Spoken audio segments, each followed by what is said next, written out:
Hey, Cassie, and welcome to the show. Hi, Michael. Thank you for having me. It's a treat to chat with you today. Yeah, it's same for me. You have a very interesting and good way of building a report very fast. It's funny you say interesting in my family. My kids always joke, it's like, do you mean interesting in the good way or bad way? I I will mean that just in assume you mean the good it's way. a good way because I've done this many times, many times. And it's almost as if we're like old friends catching up as opposed to, we're talking about a fairly serious topic. So you have a gift in that way, I would say, which is very rare, actually. Well, thank you. I love the idea of us being old friends catching up because that is what happiness is about. And that's what my research is about. So this is a great start. Well, I found your research very interesting because, when you get to a certain point in life, you start thinking about happiness. Now, some people call it a midlife crisis. I'm going to avoid that word totally. But I think when you're young, you have this perception that every year is going to get better. And it usually gets better. You earn more money, you travel more, you do more things. But at a certain age, the best years seem to be behind you. And you worry about things like happiness, what's going to be next year, what's going to be 10 years from now. So in your work on happiness, what do you think are the big drivers here? What should we get right? What should we be thinking about? Well, that's a really big question of what are the drivers, and I would love to start to unpack that. And I think even before we do, I think it's helpful to define what I mean when even use the word happy or talk about our happiness. Yes. And what I'm referring to is pulling from the academic literature, which is referred to as subjective well-being. Mm-hmm. And it's basically how positive do you feel in the day to day? That is, how much joy do you feel in your daily life? And also how little negative emotion you feel. But it's not just that sort of moment to moment experience, it's also an evaluation of your life overall, of how Yes. satisfying it is, how meaningful it feels. So when I ask you, are you happy? People are able to respond. They are Yes. able to respond based off of how they're feeling at that moment, and how they're feeling at that moment influences their assessment of how satisfied they feel with their life overall. And sometimes people assume that there's this disconnect between feeling happy and having a sense of meaning in life. And in our work, we actually look at data across the entire world of hundreds of thousands of individuals and their reporting of how happy they feel and how much meaning they feel like they have in life.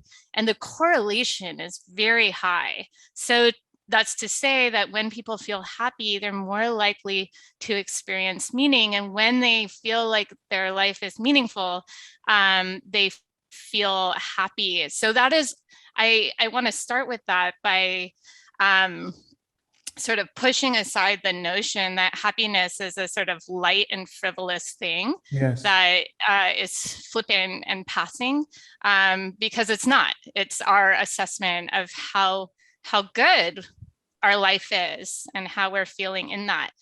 And also, as I'm sort of building on or motivating Yes. why happiness is important, there's also a lot of research that shows the positive consequences of feeling happy in our lives, of feeling satisfied with our lives, showing that it has positive effects across our domains of life. So in our interpersonal relationships, when people feel happy, they like others more, they are liked by others more, they're likely to be kinder, to spend time to help others. So it makes us good to the people around us. Yes. There's positive relationships with respect to health. So when we feel happy, our immune functioning gets boosted, we react better to physiological stressors. We're more likely to stick to treatment regimes. So their happiness is associated with longevity. And also in the workplace. So I know that a lot of listeners here, they're thinking about their skills that they can apply on the job. And happiness, when employees feel happier in their work. They are more engaged. They are better performers. They are more committed to the organization overall, willing to sort of go above and beyond for the organization. And they're more likely to not quit and to actually show up. So organizations care about their employees' happiness because it offsets the likelihood that you'll see absenteeism and turnover. So all to say, happiness is important. And I know that wasn't your question. We can go from there. To many CEOs on the show and business leaders, but nobody has been able to articulate a business case for happiness. They treat it as a moral good, that it's almost as if they're doing it because it's nice to do it, but they don't really know why they're doing it. Why are they trying to make the employees happy? Because it's the right thing to do. But you seem to have built a business case behind what are the positive benefits to individuals, to companies for focusing on happiness. Now, when you were speaking through that, you made me think of a question that I hadn't thought about before. Is happiness an emotion or is it a skill? Oh, interesting way to frame it. Off the bat, I would say it's an emotion. It's how are you feeling? And also how are you feeling about? So it has that evaluative component as well. But it's a skill. You can do happy. You can choose happiness. So even sort of touching back to your comment of making a business case for happiness, I have had to and practiced in it because I developed a few years ago. So my research is since I was a PhD student. So whatever, for the last 15 years, I have been researching happiness and in particular, the role of time. And I got my PhD at a business school. So at Stanford's GSB, so the Graduate School of Business. Oh, very good. And my first job as a professor was at Wharton. So again, a business school at the University of Pennsylvania. And I have been researching happiness throughout, and now I'm a professor at UCLA. Yes. And I've always been researching happiness, but I was teaching more traditional marketing courses. And then given sort of my desire at this stage of my life, I'm like, oh my gosh, I need to be teaching what I actually know about. And there's so much insight that's in academic papers, not just my publications, but that of my colleagues. I'm like, oh my gosh, there's so much that can be applied to the question of can you do happiness? So, and I proposed to my UCLA colleagues that I actually develop and teach a course on happiness to our MBAs and executive MBAs. And at first there was like, well, happiness, why at a business school? This isn't about business. And so I made the case that it is absolutely about business, that we want our MBAs not only to get the skills, the statistical skills, the marketing skills to get the job, but we want them to thrive in their careers, 10 years on, 15 years on, as they're managing other dimensions of their life, like having a family as well as having a job. But also, I absolutely expect them all to be leaders within their organization, leaders within society. So that means that they need to know how to take care of themselves so they don't get burnt out. But it also means they need to know how to make it so that their employees don't get burnt out, the people on their teams. And so I have made the case, and I do, as I teach this course now I've been teaching it for 3 years, and it's become one of the most popular classes at Anderson. And the first day of each time I'm teaching the course, I tell them, this is, yes, I want you to be happy because that is, something that drives all of us, this pursuit of happiness. But really, it's important for you in your careers, it's important for the people that are going to be on your teams. And honestly, it's important for society. As we are engaging in the world, engaging within our communities, the extent to which we are happy, it makes us better in those domains.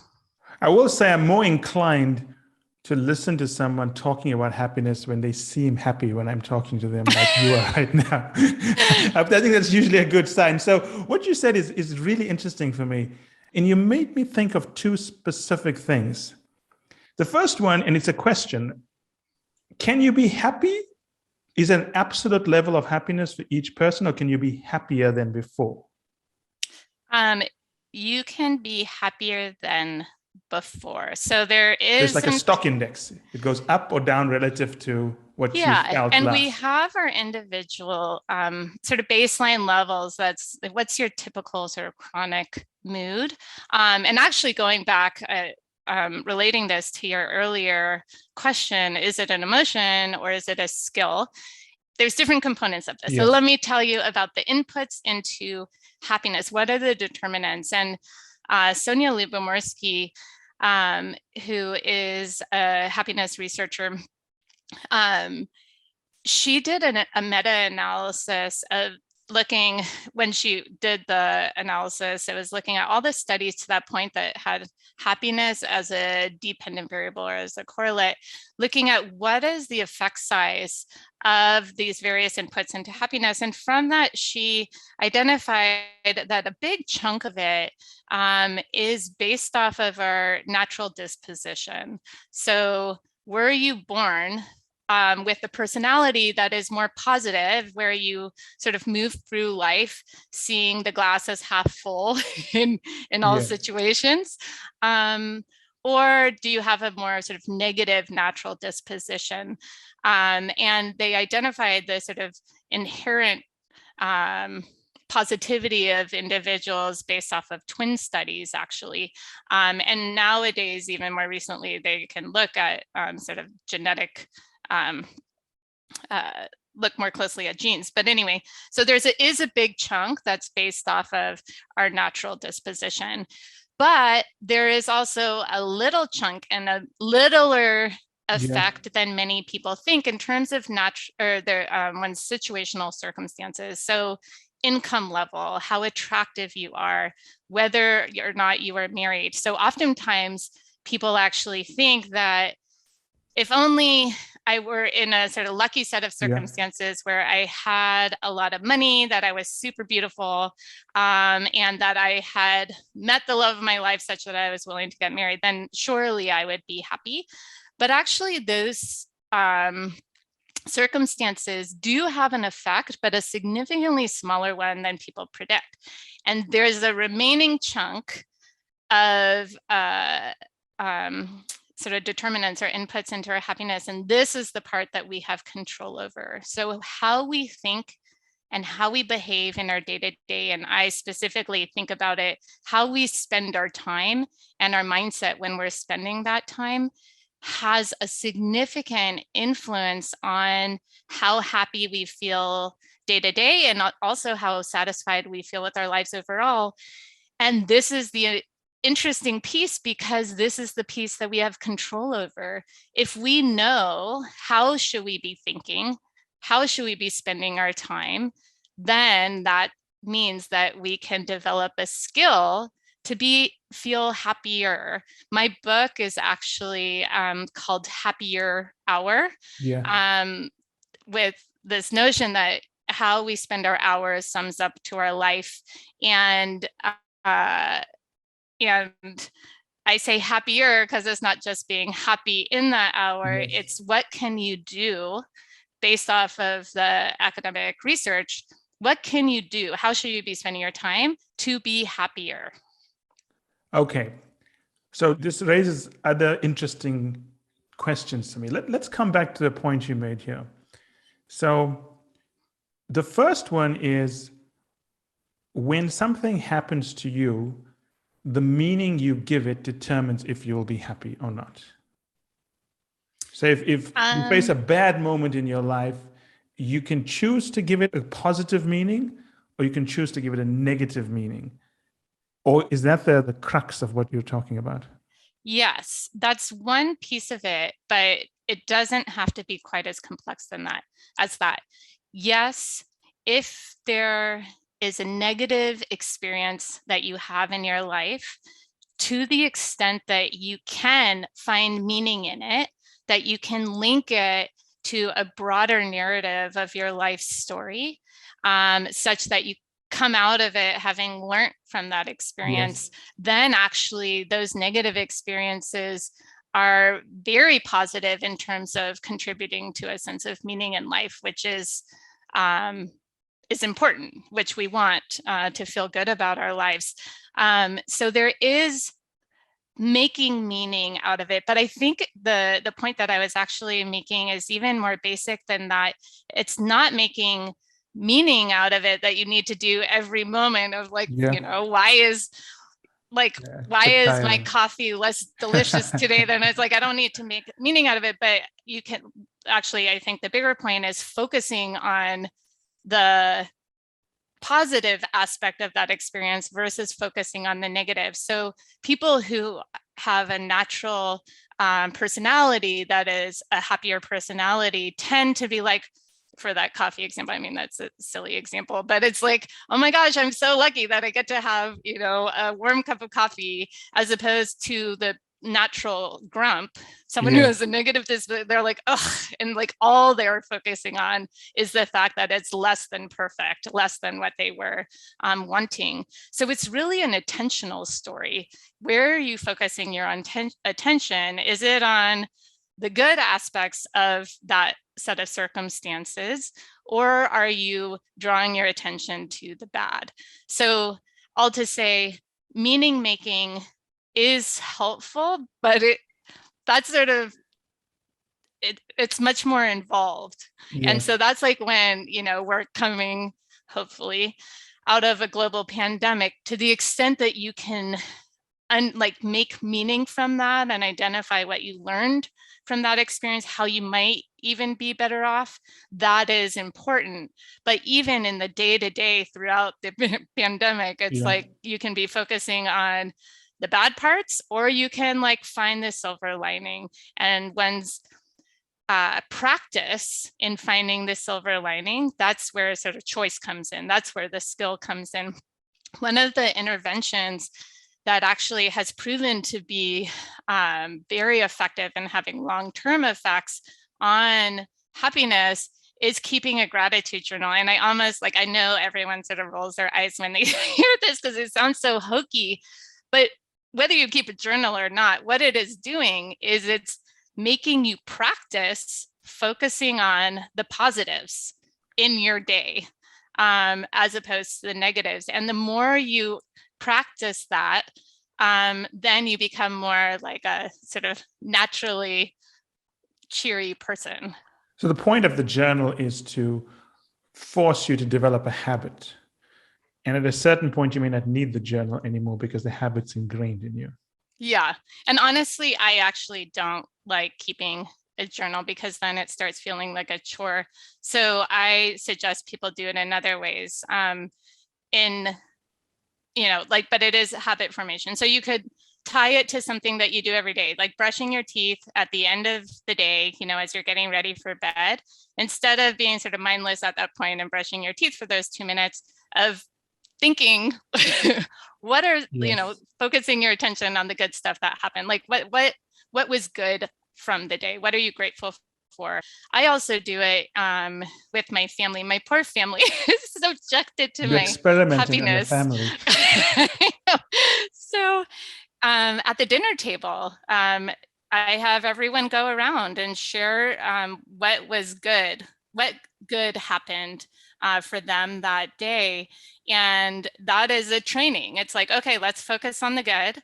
And it's all also very connecting because kids are off to school, my husband's off at his job, I'm off at my job, and it sort of brings us into each other's experiences, but in particular focusing on the good in those experiences. Yes. And the social component is not only more connecting, but it makes it so that we don't adapt to it quite so readily. So like things that, and I think this is worth talking about maybe a little bit more later, is that we get used to things over time. And so even things that are good stop having as strong of an impact on us. But if you vary it or make it a little bit more complex, like having that social sort of component of this practice, then it maintains attention. So it is a story of attention. It's also as if by doing it with your family, there's a sense of accountability there. Because it's your family, you care about them, and each one holds each other accountable. So coming back to this concept of happiness, when I talk to executive clients from all over the world, the most common thing they tell me is that if they just had more time, everything would work out. They could take care of their kids. They could take their significant others out to Paris more often. They could go to the gym. They could watch their favorite shows. Now, my thought on this, and I want to hear what your thought on this is that almost every client I work with, they're pretty bad at time management. I don't think giving them more time is going to help because it's just going to mess up more of the time they have. So what is the sweet spot here in terms of managing time? How should we think about time? Yeah, I'm so glad you asked that because that is really the crux of my work, my research. And what I think is so critical for all of us, not all of us, most of us. I suspect though, all of those who are listening to this podcast, so there's this experience of time poverty. And time poverty is the acute feeling of having too much to do and not enough time to do it. And I'm sure even if you haven't heard that term before, you can relate. I conducted a nationwide poll within the US measuring the extent to which individuals feel time poor. And we find that almost half of the US population feels time poor. They feel like they don't have enough time to do what they want to do. We do find that it's more acute for moms than dads, so and for women than men, actually. It's more acute for folks who work than the folks who don't work. But all types of people report feeling time poor. People who don't have kids and also people who don't work. And this is bad because our research also shows the negative effects of feeling time poor. It makes us less. It makes us less healthy. So we don't take time to exercise. We don't take the time to eat healthfully. So we're more likely to eat fast food. We don't take time to go to the doctor. It also makes us less kind. We don't take the time to help others out. It makes us less confident. We don't feel like we can achieve the goals that we set for ourselves. And my work shows it makes us less happy. And me personally, when I shared those demographics of who feels particularly time poor, working parents of young kids where your partner also works, I fall into every single one of those buckets, and I feel incredibly time poor. And actually so much so that earlier in my career, when I was on the faculty at Wharton, I thought I was actually going to quit like my work. I was like, there's no way I can do this. Like it felt I did not have enough time to do it all. That's what I felt. And I also felt that I didn't have enough time to do it all well, nor to enjoy any of it along the way. So I was like, the solution is clear. I should quit my job and move to like a sunny island. Bali. Bali. That would have been perfect. But before I did that, because I am a researcher, I'm like, this is actually an empirical question. Would I feel happier if I had a whole lot more time? And so I recruited a couple of my favorite collaborators, Hal Hirschfield and Marissa Sharif. And we examined this question. We analyzed data to look at what's the relationship between the amount of discretionary time people have in their lives and their happiness. Yes. And we analyzed, among the many sort of studies, we analyzed the American Time Use Survey. So this is a data set of tens of thousands of working and non-working Americans. And what it does is it captures how they spent their previous day. And we use that to calculate how many hours did each of these tens of thousands of individuals spend on discretionary activities. That is, what they wanted to do. And we could look at what the relationship between that and their life satisfaction. And the results were really interesting. What we found was an inverted U shape. So with very little time, you saw sort of me and probably you. People are less happy with too little time. And in our data set, or that particular data set, it was less than 2 hours spent in a regular day on discretionary activities. People were less happy. But what was really interesting, and which we didn't initially expect, was that when people had too much time, and in this data set, it was above about 5 hours of discretionary hours in a regular day, then actually people were also less happy. And that was interesting. So that's telling me that maybe, spending day in and day out, sitting on the beach and relaxing actually wouldn't make me happier. And in digging into why would that make me less happy? Our data suggests that when people have too much discretionary time, too much free time in their regular lives, they feel unproductive and they lack a sense of purpose. That is, we want to be somewhat busy because we want to have sort of something to show for how we spend the hours of our day. And when we don't, then it makes us dissatisfied because we don't feel a sense of purpose. Work for many people does provide a sense of purpose. There are other ways of spending time that can feel purposeful and productive that are not work related. So among retirees, for instance, you see that those who do volunteer work are actually more satisfied. You don't see that dip in happiness because they are spending their time in sort of purposeful ways according to oneself. And that's the important thing too. So that was answering to all of those who do feel time poor.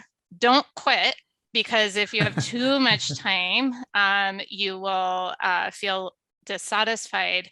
But it also points to that sort of sweet spot that you were alluding to, that between 2 and 5 hours of discretionary hours within your day, which is a pretty wide range. It's actually not about how much time you have, it's how you spend the time that you have. And then that raises a whole interesting other sort of set of questions like, okay, so how should we be spending our time? It also, that 2 hours is an interesting one because although for those of us who are time poor, it might sound like such a luxury, like the idea of having 2 hours to spend however you choose in a day might seem out of reach. But if you do an honest calculation, or sort of for myself, actually, in that time, I was like, if I did an honest calculation in a typical day, how much time was I spending in ways that I truly wanted? And I realized that, between when I had, at that point, when I was having my sort of crisis of like, should I quit? I had a 4-month-old, and between 20 minutes of cuddling with him before I went to work, on my commute home, on the phone with my best friend, when I got home, having, of course, I would like it to be a more leisurely dinner, but say 30 minutes of dining with my husband, and then 20 sweet minutes singing my son to sleep. That gets me at an hour and a half that I wouldn't have wanted to spend in any other way. So it's only about a half hour more that I needed to reach. So it's not out of our reach. And then it becomes a question of, okay, how do we spend the hours that we do have available? How do we carve out and make time for activities that give us energy, that give us a sense of joy, so that when asked, are you happy? You will be more likely to answer yes. And like, yes, I might feel time poor. I might wish that I had even more time, but feeling like the time that you're spending is fulfilling and not just that your days are full. Okay, so now what you said is very interesting, and that's a good interesting, based on what your kids are saying. Thank you for being clear on that. But it's raised a very interesting question for me. And let me explain the question to you, and maybe you've looked at this in your research. To a large degree, the way we feel about having less time or too much discretionary time is a function of what society and culture thinks we need to feel. So the question I have is that, do people feel that they need to be busy and work because we've conditioned them to think that's what gives them happiness? For example, if we lived in a society where people didn't work as much and they had more free time, would they miss work? And the question I want to know is that, will this conditioning change if cultural values change? That's a wonderful question, because there is absolutely a sort of cultural component to this. There's interesting work by colleagues of mine where they show that busyness has become somewhat of a status symbol, that when you're like, oh my gosh, I'm busy, then that's communicating to others, as well as, I would actually say, yourself, that you are in high demand, that you are competent, that people need you. And so busyness has taken on this status. And to the extent that we are driven, for that, like, if I'm busy, I must be important. That's where you sort of have the backlash, right? So in our work where we show that having too much time or many discretionary hours in one's day such that you see reduced satisfaction, you don't actually see that when the discretionary time is spent in productive ways itself. So, and we collected data to ask people of the discretionary activities, which of these are worthwhile and feel productive and which aren't. And hobbies, so something that sort of fulfills your personal interests. Exercise, people view it as productive and worthwhile. Also, actually, social connection. So spending time with others, quality time with others, is viewed as productive or at least worthwhile. Then you actually don't see this dip. So in terms of like the answer to your question is, for some of us, for many of us, for me, I will say, for me, my work does give me a great sense of purpose. I love researching. I think everyone can hear it in your voice.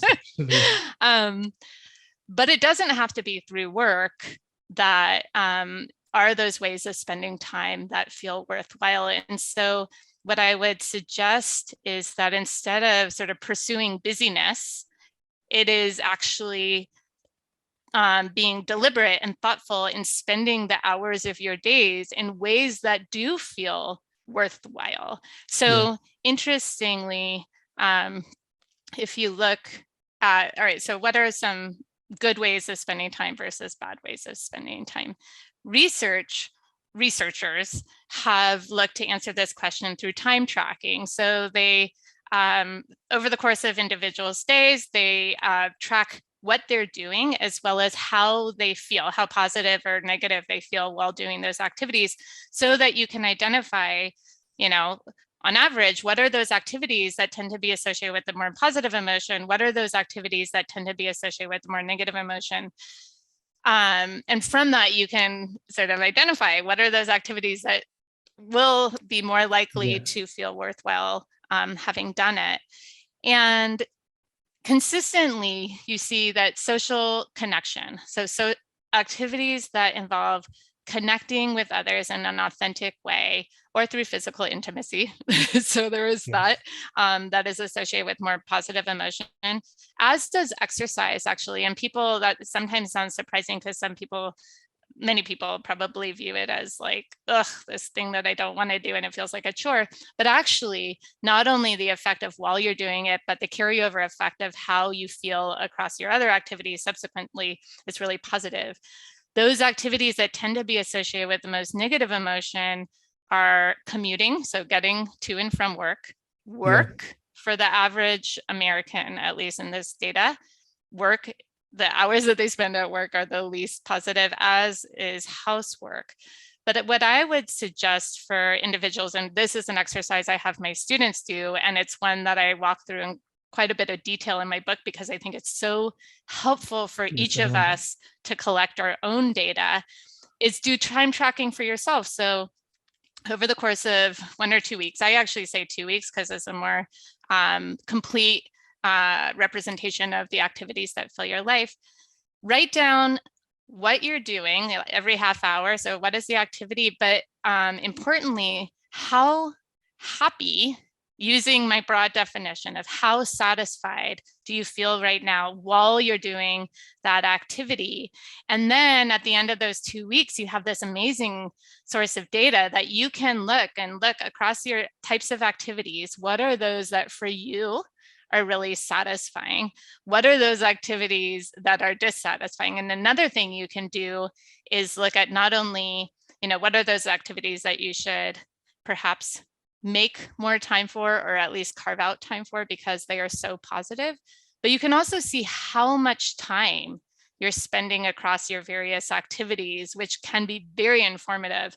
For my students, for instance, the amount of time they spend on screens passively. And the passive is what makes it more of a mediocre ratings in terms of their happiness, is scrolling social media.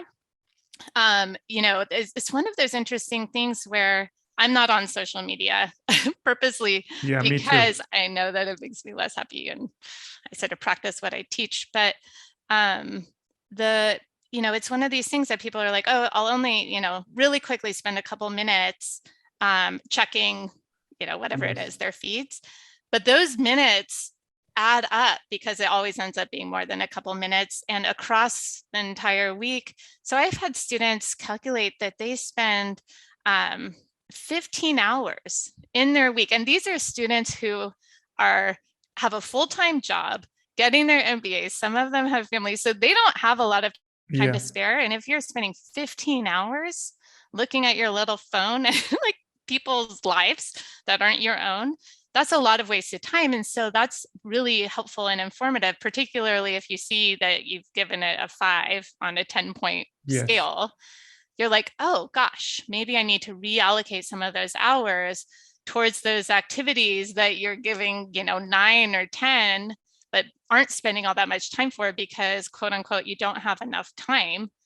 Well, you do if you reallocate, reshuffle some of those hours towards those more satisfying activities.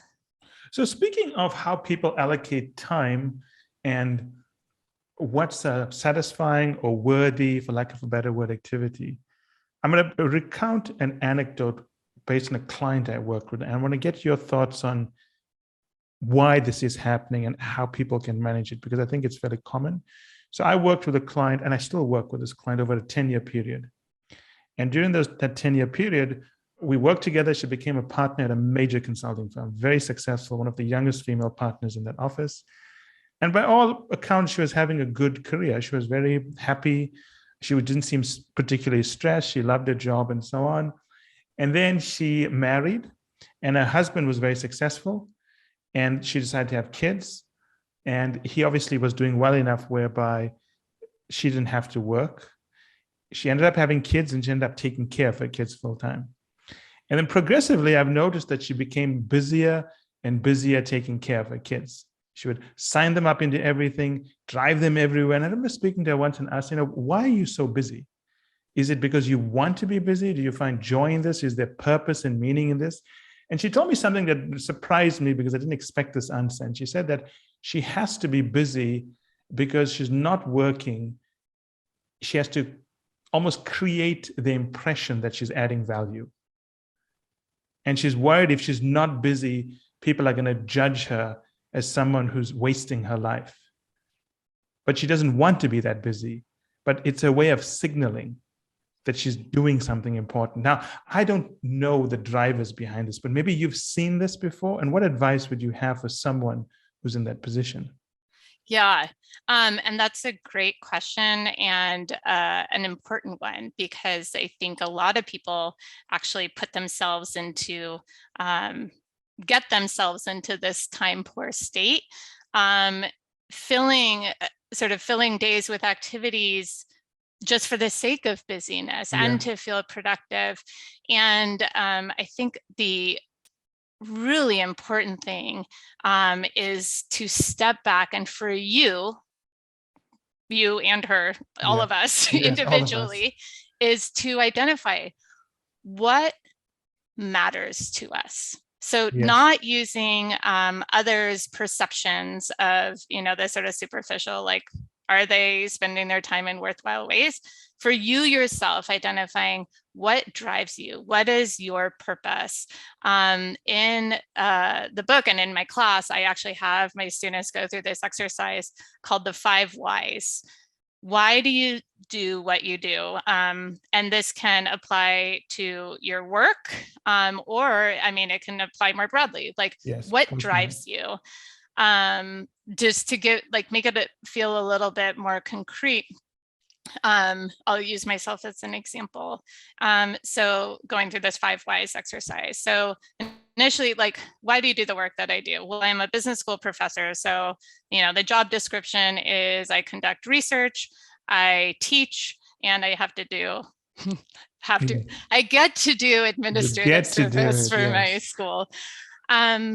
And I'm like, okay, well, why do I do that? Well, I want to disseminate or create knowledge, disseminate knowledge, and, support my university.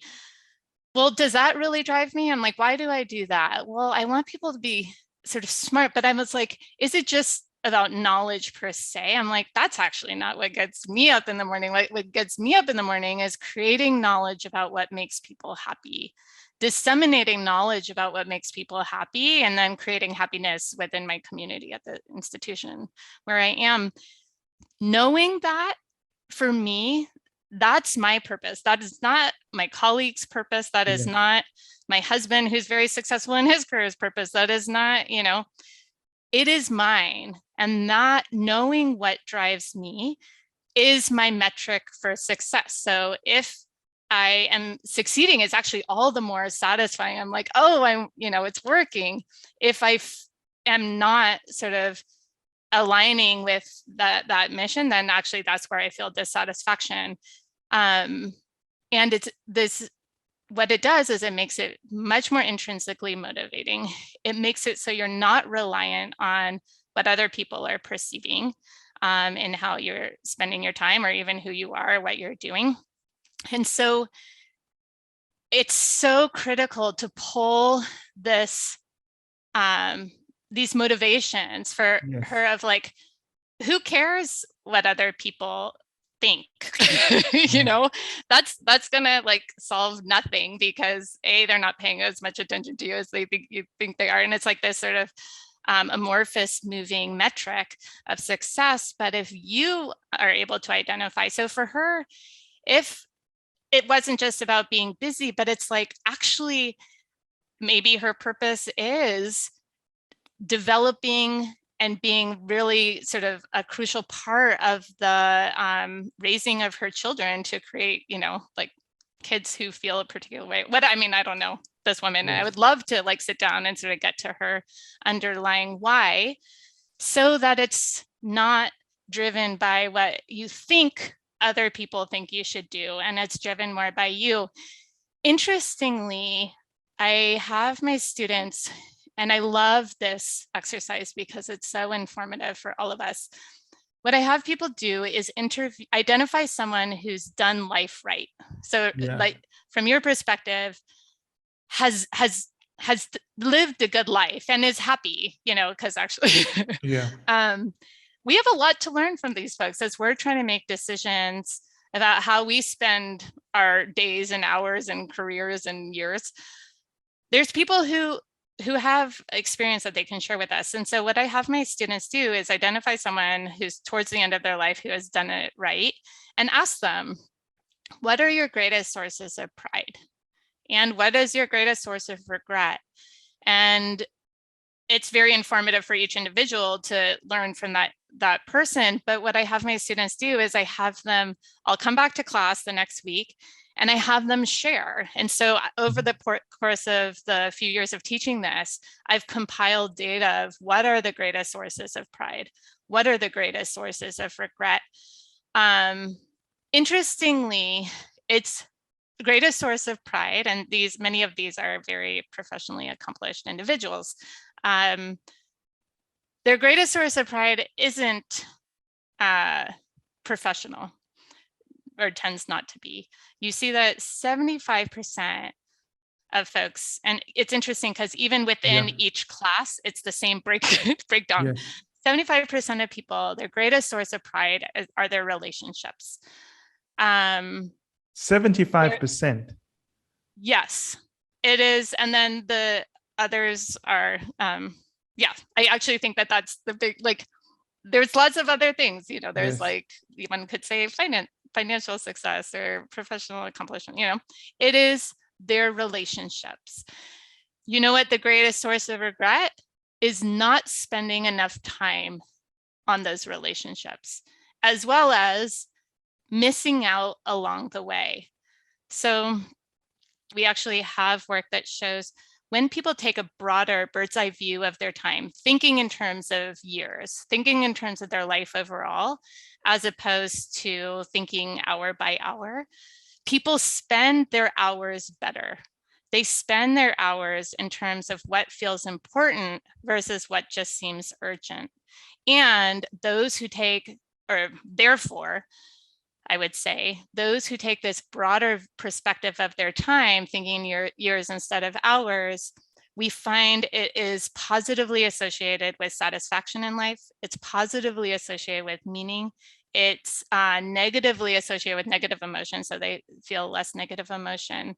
And what that is really helpful is because while my book is called Happier Hour, it's not sort of optimizing hour by hour and that being the goal. It's thinking about your life overall and how do you spend your hours in ways that are aligned with what ultimately matters to you, not what matters to, this sort of thought of what other people might think. It's what matters to you.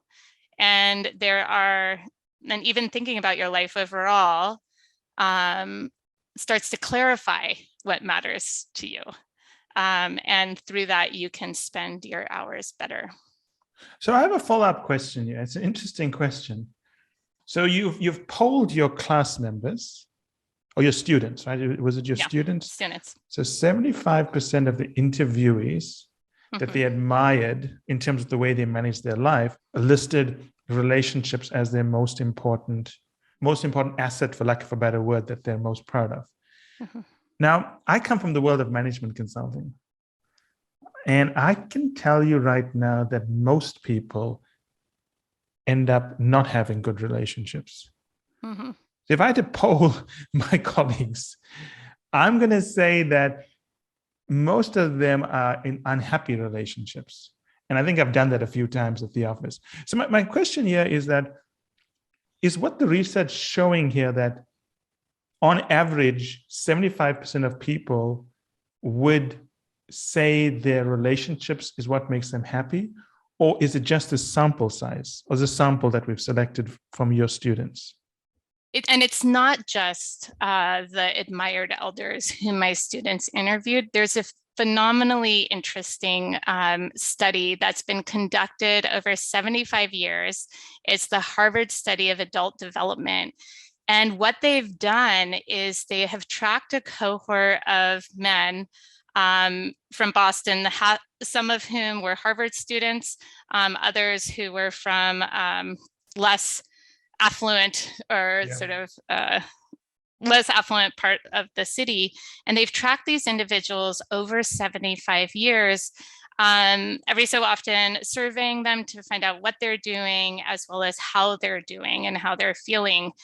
And what they found, the single biggest predictor of true happiness and satisfaction of these men at the end of their lives was whether they had strong, supportive relationships.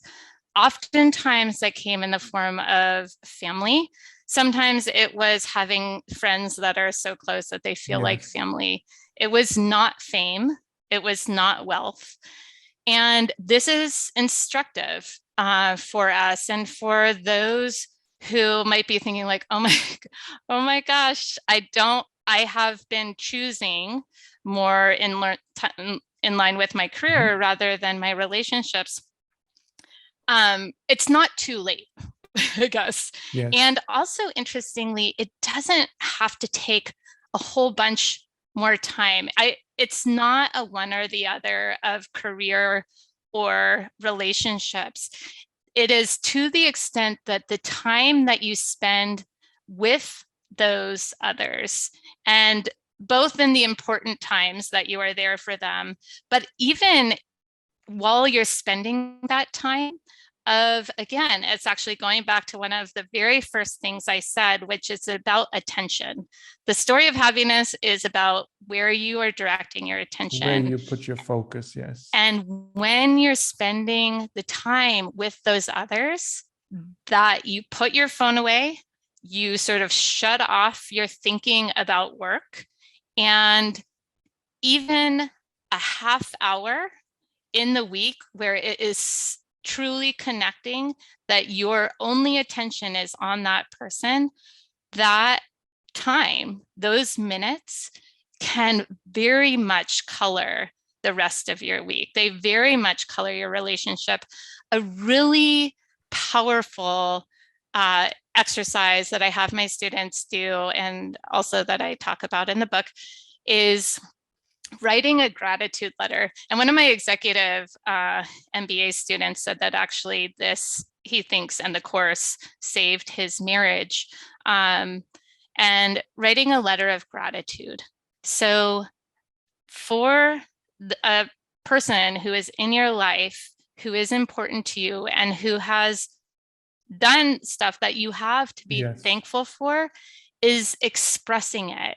And in that writing of the letter, it will draw your attention to the power of that person and that relationship, but delivering it, and you can deliver it however you want. It might be writing it in a letter form and, you know, having them open that piece of paper. It could be through email. It could be through you writing it, but you actually saying it, presenting it to the person.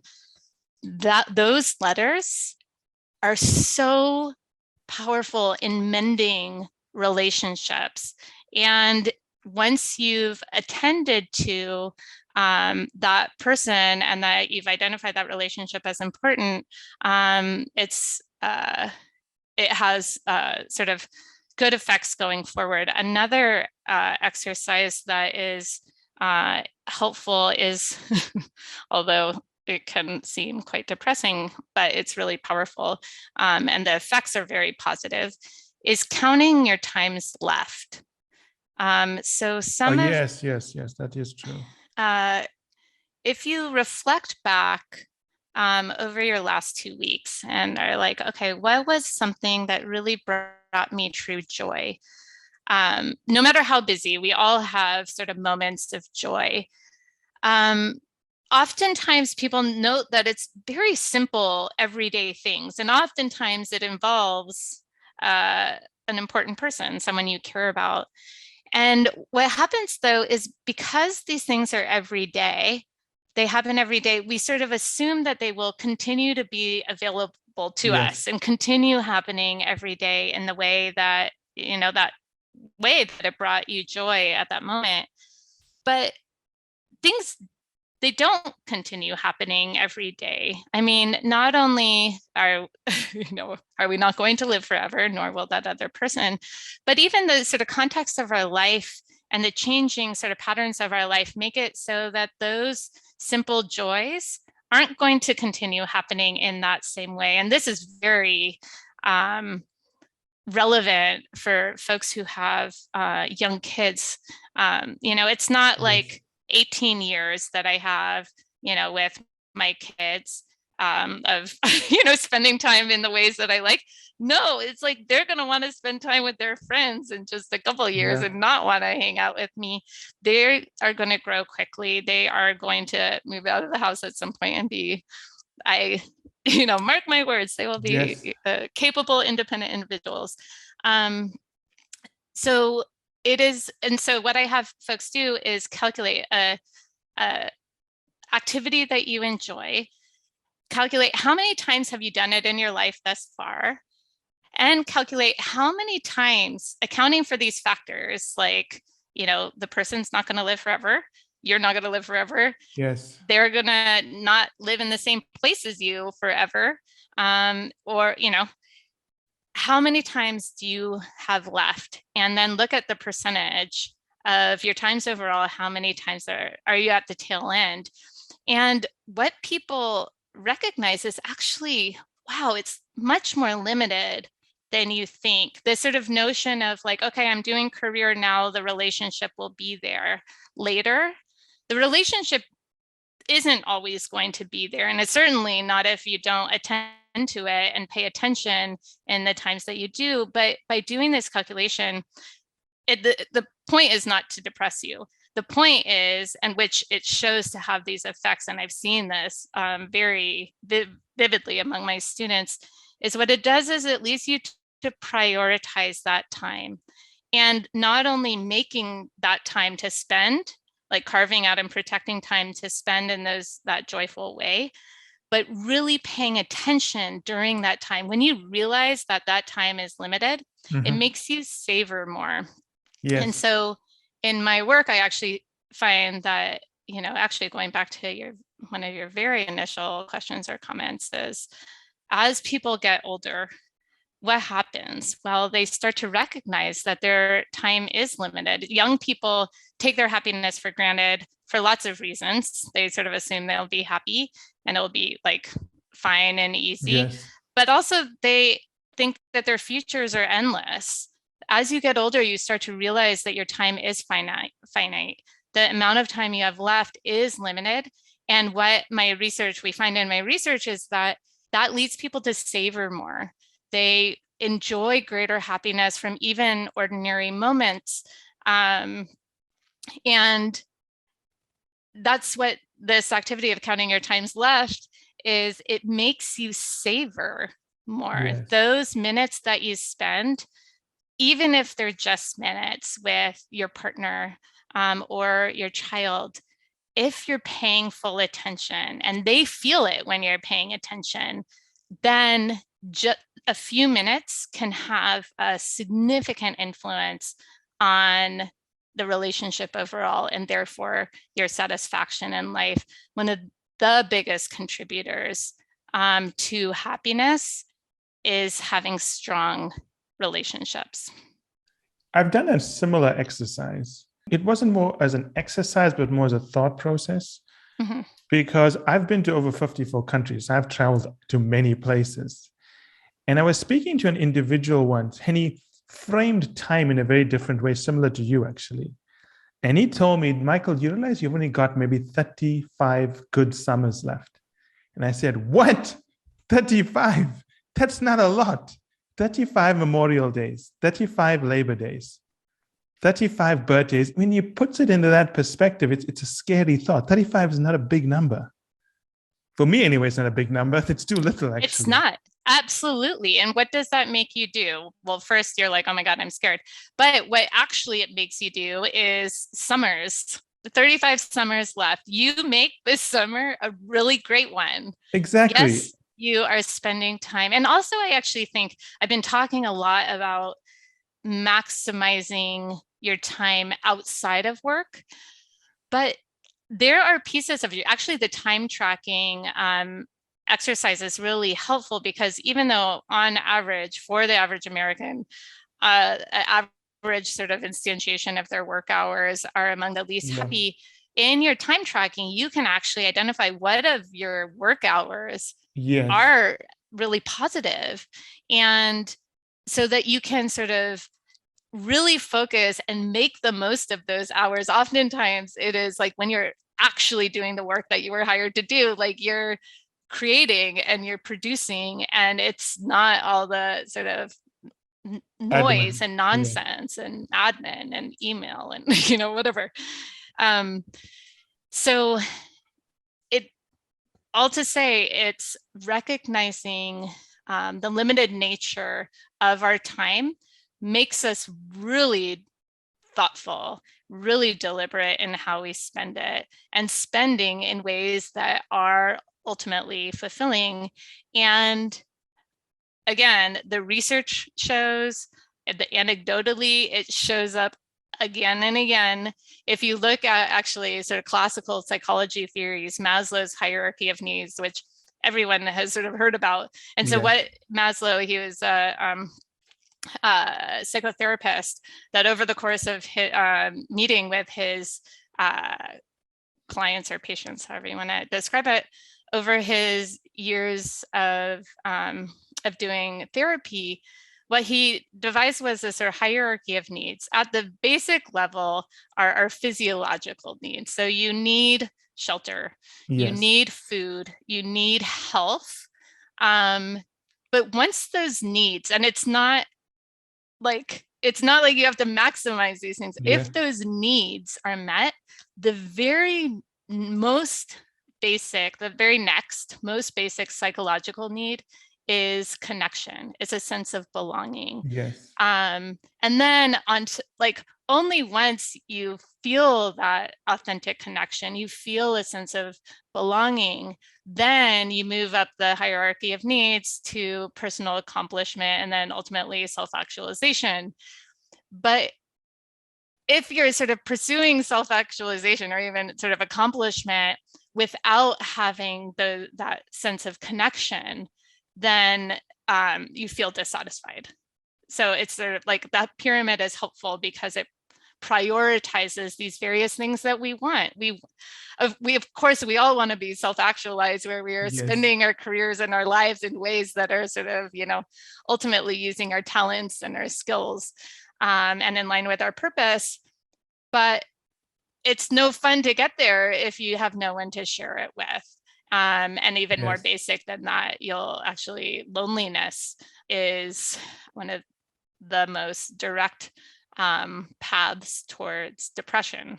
So all to say, it's worth investing those minutes, paying attention during those minutes to those people in your life that matter. And then from there, the rest you can sort of fill out and live out in a sort of optimal way. Cassie, thank you so much. That was one of the best discussions I've had.